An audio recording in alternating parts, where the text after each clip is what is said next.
अस्सलामुअलैकुम, कैसे हैं आप सब। आज मैं आप लोगों को खोया बनाना सिखाऊंगी जो आप किसी भी डिज़र्ट्स या फिर हलवे में ऐड किए बगैर भी इंजॉय कर सकते हैं। बिस्मिल्लाहिर्रहमानिर्रहीम। सबसे पहले एक कढ़ाई में 2 किलो फुल क्रीम दूध ले लें।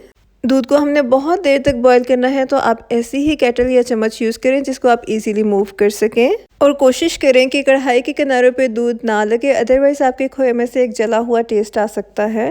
मैं यहाँ पर फ्रेश मिल्क यूज़ कर रही हूँ, आप किसी भी पैक का फुल क्रीम दूध यूज़ कर सकते हैं।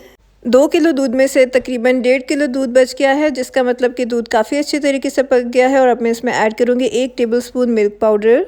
ये खोए में बहुत ही अच्छा टेस्ट देगा। बहुत अच्छी तरह से मिक्स करूँगी, कुछ देर और पकाऊँगी और फिर मैं इसमें ऐड करूँगी हाफ़ टी स्पून इलायची पाउडर। आप इसकी जगह 3 से 4 इलायचियाँ भी यूज़ कर सकते हैं। ये खोए में बहुत ही अच्छी खुशबू देगा। अच्छी तरह से मिक्स करूँगी और फिर मैं इसमें ऐड करूँगी 1 टेबलस्पून कंडेंस मिल्क। अच्छी तरह से मिक्स कर दें और दूध को भी हमने काफ़ी देर पकाना है, यहाँ तक कि 2 किलो दूध में से हमारे पास 1 किलो दूध बच जाए। अलग से एक कप में 2 टेबलस्पून दूध लेकर इसमें 1 टेबलस्पून कॉर्नफ्लोर अच्छी तरह से मिक्स कर दें और इस कॉर्नफ्लोर को हम खोए में ऐड कर देंगे और साथ ही ऐड करेंगे 1 चुटकी नमक।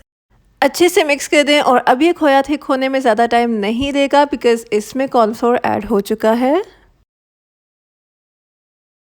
अगर आप खोए को खीर या हलवे के लिए बना रहे हैं तो कोशिश कीजिए कि कॉर्नफ्लोर ना ऐड करें, क्योंकि आपकी खीर या हलवे का टेस्ट थोड़ा सा अफेक्ट हो सकता है।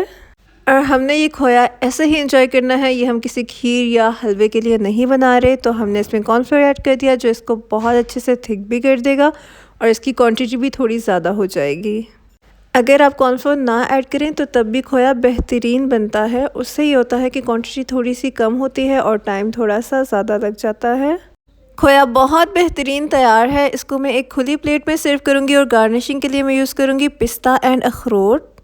रेसिपी ज़रूर ट्राई कीजिएगा, चैनल को भी सब्सक्राइब कर दीजिएगा और बेल आइकन प्रेस करना मत भूलिएगा। अल्लाह पाक सबको सेहत वाली, अच्छे अमाल वाली लंबी ज़िंदगी अता फरमाए। Thanks for watching.